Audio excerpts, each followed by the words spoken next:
नमस्कार साथियों।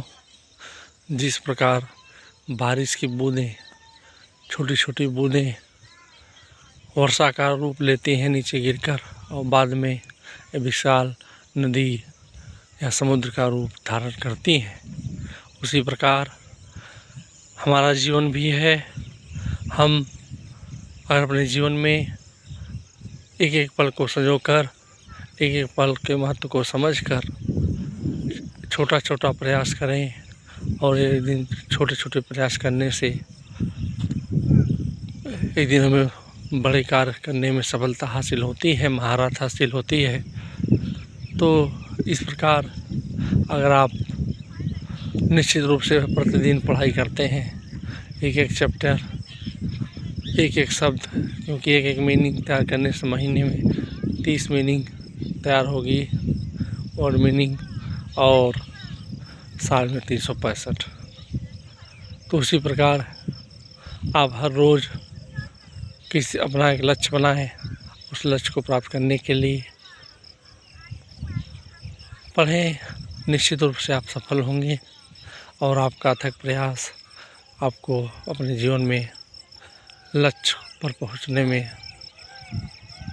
मदद करेगा और आप सफल होंगे।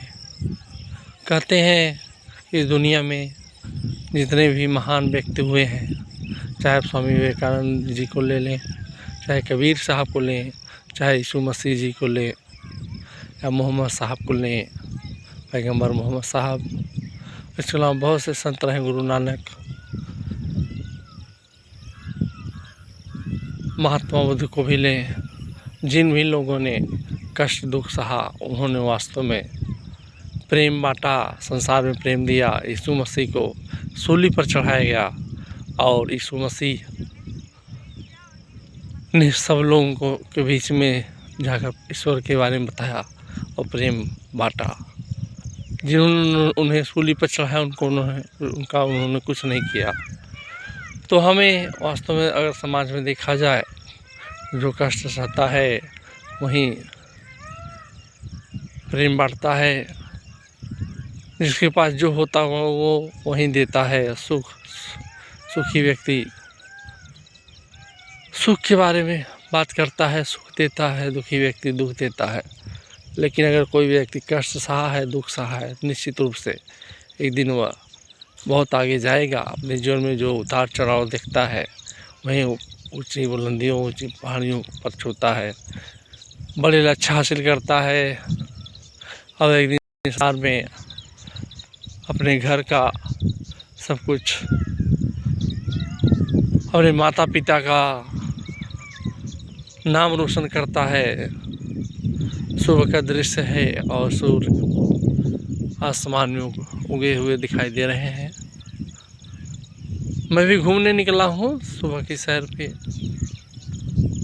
तो क्यों न कहूँ आपसे एक कहानी आप लोगों से साझा करता हूँ। एक गांव में एक व्यक्ति रहता था और वह व्यक्ति जिस परिवार में रहता था उसके पड़ोस में कुछ लोग रहते थे और वह उन लोगों से हमेशा लड़ाई झगड़ा करता था।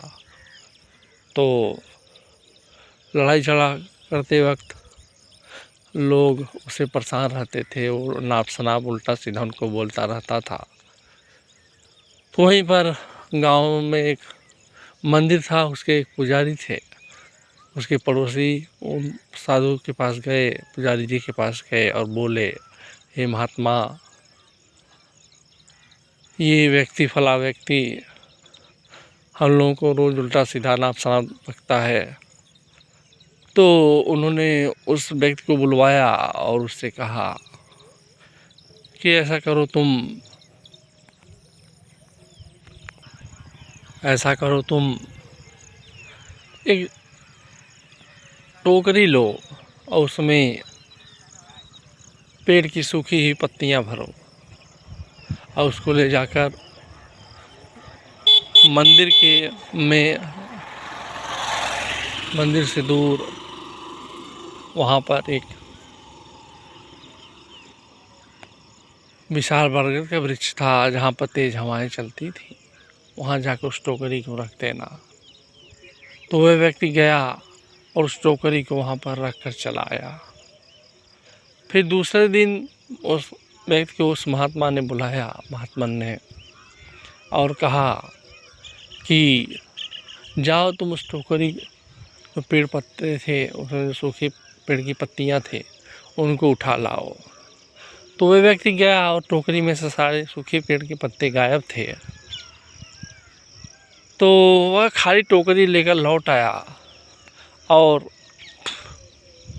जो उस संत महात्मा के पास पहुंचा खाली टोकरी लेकर, तो महात्मा ने कहा क्या हुआ? तो उसने कहा कि महाराज, नहीं महात्मा जी, मेरे पास केवल खाली टोकरी हाथ लगी, एक भी पत्ते उसमें सूखे पत्ते मेरे हाथ नहीं आए।